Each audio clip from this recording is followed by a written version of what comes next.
I'm not sure if you can hear what I can hear, but in the background is the gentle lapping of the Seine River against the banks of one of the islands in the middle of Paris.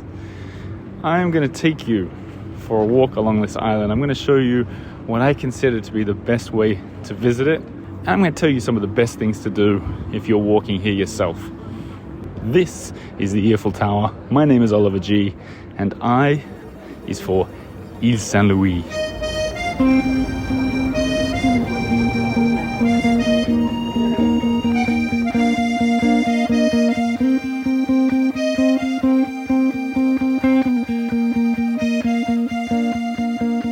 And so that was some music from Pres Maxson. More on that in a second. I am standing on the Ile Saint-Louis, directly in front of the St. Regis restaurant, Saint-Regis in French. And if you want to find it, Stregis. That's the name of the restaurant. That's where you want to start this walk if you want to put your trust in me and spend an hour wisely on this island. What I'm going to do is I'm going to take you, this is an on-the-go episode, I'm going to take you from this restaurant back to this restaurant in what I consider to be the most efficient use of your time. Don't get me wrong, I've explored all the streets here. I've walked every single back street, side street, little walkway along the riverbanks, but this is what I think you shouldn't miss, okay? Now, as we start the walk, you're going to face down the long street. Behind you is Notre Dame. In fact, start with a quick look at Notre Dame on the bridge. But you want to walk down this main street, which is called Rue Saint-Louis-en-Lille. I'll make a map of this. I'll make it really easy.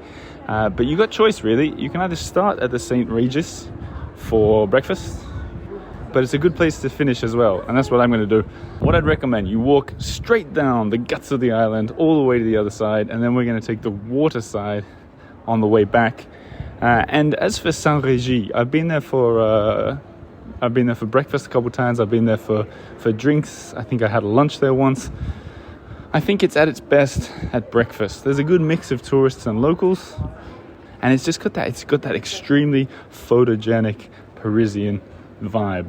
I mean, like, as I walked past just now, there was a waiter, they call them penguin waiters, you know, with the black and white, with the tie and everything, standing out the front, surveying his domain. And it's just the interior as well, beautiful. Just it feels like one of those old Parisian detective novels.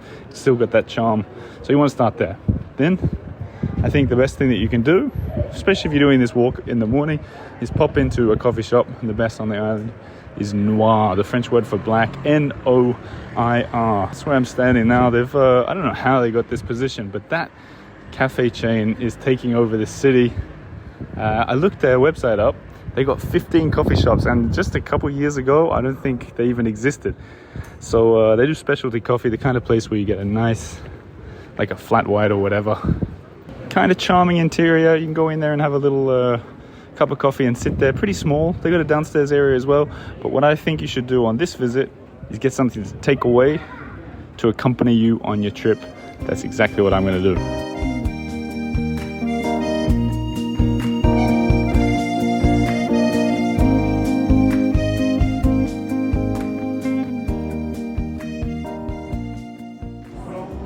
Bonjour, je prends deux latte glacés. Oui, deux latte glacés. Exactement, avec lait d'avoine s'il vous plaît. C'est quoi comme coquille là? Chocolat noir, fleur de sel, CBD. Ok, je prends un comme ça. Deux comme ça en fait. Merci. Merci. C'est 21,60. Ok, et je paye pas carte. C'est bon? Ouais, voilà. Merci beaucoup. Au revoir. So, the place is lovely. The coffee is delicious. The coffee and the cakes are delicious. In fact, best lemon cake I think I've ever had in Paris. But $21.60. $21.60 for 2 cookies and 2 iced coffees. To be fair, I got oat milk in them. $21.60 though. Thank goodness for the Patreon supporters. Thanks, guys. Let's take a little look as we walk a little bit further down this main street. And we're heading right to the end of it. First thing you want to do over your cold coffee or your warm coffee is stop and admire number 51 on this street. because by far, now on an island full of amazing doors, and I mean there's some really good ones, number 51 is got to be up there as the best doors in all of Paris. Two big, ornately decorated wooden green doors. And when I say ornate, I'm looking at it properly standing here. Like seashells and like sort of flourishing vines reaching all the way to the top of this arched doorway. And at the top, it's like massive, kind of a massive seashell with two dragons carved out of the top looking over it. I'm just still talking about the door. If we get onto the stone arch around the arched door, you got dragons that are the size of, I mean, two very big dogs, I'd say, on either side, like living dogs up there under a semi-gilded balcony with stools and tables up there. I don't know who has the balcony. And between these two ferocious dragons, there's some kind of friendly, I know the word for it in French, I think it's mascaron. It's the word for the little, like the heads, the stone heads that are on top of doorways, probably for good luck. And there's a bearded mascaron up there on another big seashell, looking wisely, smiling down on the street, looking towards the church at the end of the street, which is incidentally where we're going now. If you've been listening to this show for a long time, you know that I've been inside number 51. If you're lucky, when you're walking past, it'll be open and you can wander into the courtyard for a look around. Very, very beautiful. But a while back on the show, Ronnie, I believe his name was and is, Ronnie, who lived inside this building and who I met and had lived here for decades on the island. I talked to him about life on the island. So if you want some further listening about Ile Saint-Louis, seek that one out. Search Ile Saint-Louis in the previous episodes. As for me, though, another sip of coffee as I continue towards this big church with the unusual clock hanging out over the street. And I'm going to take a bite of this cookie and see what that's all about.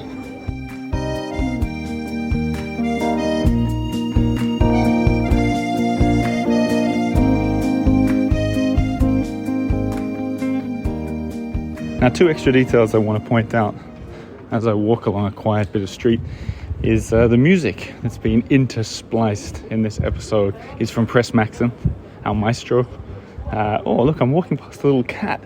Oh, another fun fact on the left, actually, before I get back to Pres Maxson. This hotel, Hôtel Jeu de Paume, which is the ancient, like the original version of tennis. The history on this island is magnificent. Okay, so 400 years ago, I'm standing at the Seine right now. They used to play this like wild version of tennis. It's kind of like squash mixed with tennis. And under the reign of Louis XIII, they played it right there. Now, there's still one other Jeu de Paume court in Paris in the 16th. Who knows if that will ever be an episode, but I have visited it. Let's see what happens there. But back to Pres Maxson for a sec. If you're new around here, you might not realize that he's been making music to go with each of these episodes. And here's what he says this week. I is for islands. For this episode, I arranged my own version of French indie artist Gauthier Dupart's Les Îles. The song is called Les Îles, or The Islands. On my last Paris visit, I spent more time as a flâneur on both Ile Cité and Ile Saint-Louis than I ever had. When recording this music, I tried to channel the feeling those walks gave me. I was struck by all the slices of Paris I could find in two small islands. In one street, all the bustle you'd find on big boulevards, and then right around the corner, something secret and unknown and quiet. I brought the accordion back this week, something that's been absent in the last few tracks, and a dreamy, echoey guitar solo that channels the mystery and the solitude, but also the warmth and the zen that the islands have brought me. Now, a note on that. I told Pres I'd be doing both islands, and in the end I decided to stick with Ile Saint-Louis. There's two reasons for that. One is I kind of can't explain how much I love this island. I've had the good fortune of staying here before. As we speak, I'm spending a few days here thanks to a VIP listener who got in touch and told me she had an apartment here and kindly let us stay. So I've been living the island life, and I just love it. The history here, the fact that as you walk along you see the names on the side of the door, the people that used to live here, Marie Curie, Baudelaire, the list goes on and on and on. But also, I figure if you want to see the Ile de la Cité, you can do it on our tour. We have an islands tour where one of our guides will take you from one end of one island all the way to the other end of the other one. So we can save the Ile de la Cité and Notre Dame for next time. So now I've come to the main intersection of the main middle bit of the island, Rue des Deux Ponts, so 2 Bridge Street, where it crosses with the main street, Rue Saint-Louis en Lille. And as a guy's roller skating past me. Now, there's a few things I want to point out. Firstly, I'm walking past a red restaurant called L'Île Vache. I'll talk about that in a second. But also, I'm walking past large queues, long lines of people who are waiting to get some ice cream from the ice cream chain Bertillon. Bertillon is what it looks like, Bertillon. And here's a big mistake a lot of people make. Now, the ice cream is popular for a reason. It's delicious. But the mistake that people seem to make is when they see a queue, they're like, oh, that's a good one, I'll line up there. In reality, every single one has the same, as far as I know, as far as after talking to the vendors as well, it's all the same stuff. So if you see the word Bertillon, just go anywhere that has that word and you'll be getting the same ice cream. The other day I got some from a lady on that street that I just crossed, and there was no one in line, whereas the shop next door selling the same stuff had a line 20 people deep. And she goes, I just don't get it. I don't know why they're not coming to my shop. A bit silly. It reminds me of the Pantheon, which I visited today, incidentally. You see the big line. Today there was about 100 people lining up, and I talked to the lady that's standing there at the end of the line, the lady that works there, and I said, just to confirm, if I get the ticket online, I pass this whole line, right? She goes, yeah. And I go, oh, what, it takes me 1 minute to buy it online? She goes, yep. And I said, these people haven't figured that out? She says, no. And I did it. I just walked past them all. I bought the ticket as I'm walking past them all. And it's a similar thing. If you know, you know. Now, the other thing I said that I wanted to talk about is the Ile Vache. As I'm walking, by the way, I've made it all the way to the church, which at the time of recording is under heavy construction, but you can still go in and have a little look around. But I'm just going to save that for next time here. I want to talk about the L'Ile Vache because I've reached the Rue Pouletier. And this is interesting because this street, maybe 400 years ago or so, would have been a canal. They dug a canal and turned this island into 2 islands. The one to the east was called Cow Island, the Ile aux Vaches, the island of the cows, and they had cattle grazing out there. Not anymore, of course. They filled in the canal. It's residential. It's been residential and totally full for 400 years. But there are little remnants like that red restaurant called the L'Ile aux Vaches. If you know, you know. And now you do.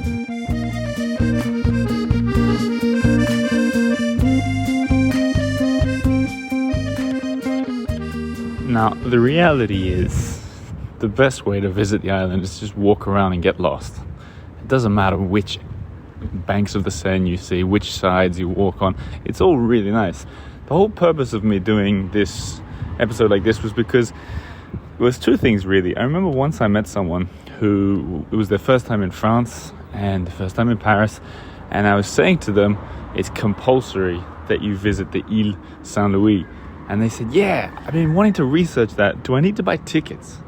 And just that sentence stuck with me because I thought there are a lot of people who obviously don't realize that this is just a nice island in the middle of Paris, a lovely island that's worth walking along. And then the other thing is, I went to Rome not that long ago, and I remember wondering whether the islands were special, whether I should go and see them, which ones I should see, which, if I did go see them, which bits should I focus on? And then I transported myself to Paris and realized that you guys maybe have the same relation to these islands. You just don't know. So to keep it really basic, I want you to come to the end of this main street, Saint-Louis en Lille, Saint-Louis en Lille. And once you've come to the very end, which is exactly where I'm standing, this is where I'm going to give you your first choice. You can come up to the intersection, you can cross the pedestrian crossing, go into Little Park. I've talked about this park on the podcast before because it's one of my favorite little secrets. There's a little gateway where you can walk right down by the river's edge, nice and private, nice and secret. It's the sound of the traffic going past. Or if you're here for the quick version, you can turn left at the end of the street, away from the road, and there's a little staircase going down by the side of the river. You might even be able to hear in the background one of the bateaux mouches going past with their commentary on everything. Now this is where the walk gets really spectacular, and I think a lot of people miss out on this. I think it's very hidden, some of these staircases. But I'm walking down the stairs, the steps, just by the Pont de Sully, the same bridge actually where I went fishing in that episode where I went fishing for the big catfish with fisherman Fred, may he rest in peace. And now I'm down by the river. Now I noticed as I walked down, that must have been 30 stairs to get down here. This is not friendly for wheelchairs or people with strollers. But if you can make it down 30 steps and then up another 10, this walk is for you. Listen in the background, that's the sound of another boat.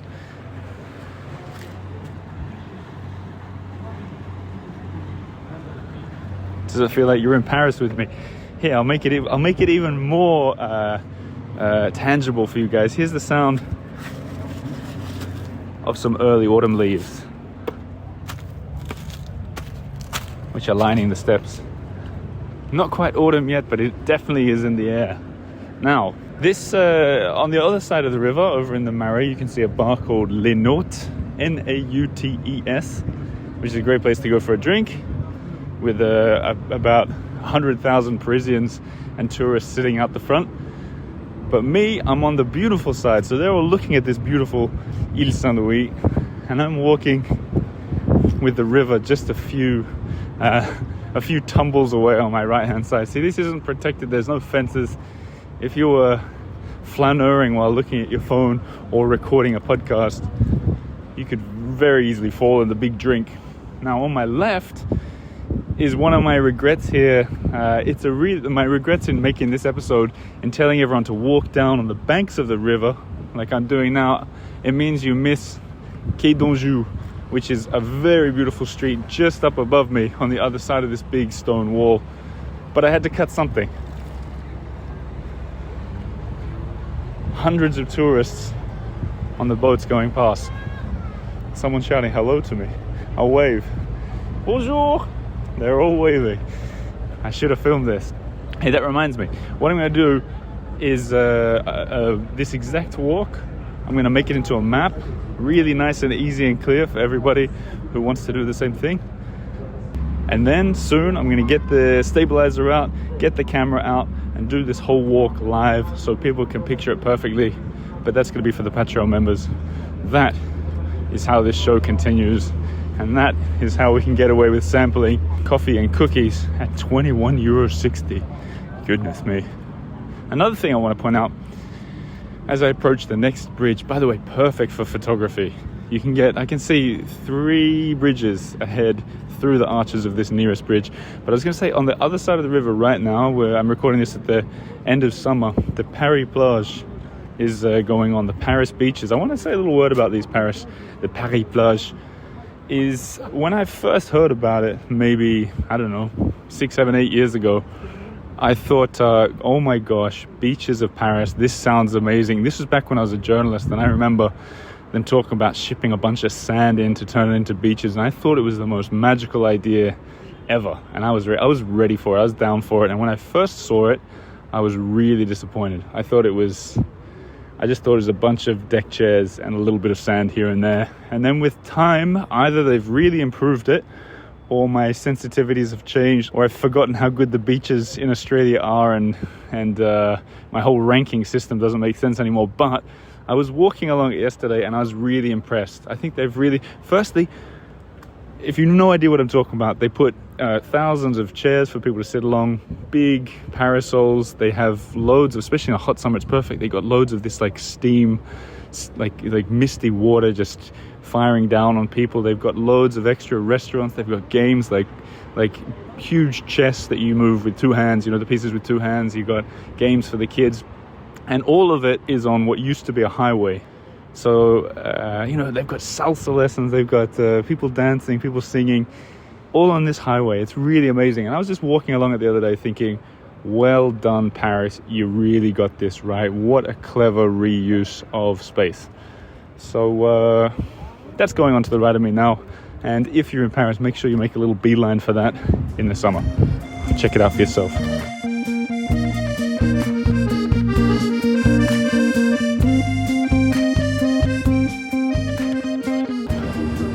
And now as I record this on a Sunday afternoon, as we reach the westernmost point of this island, It is no debating the fact that this is not a hidden secret of Paris anymore. It's not overcrowded with people, but there are a lot of people sitting out here having picnics. A lot of people in the late afternoon sunshine with bottles of wine.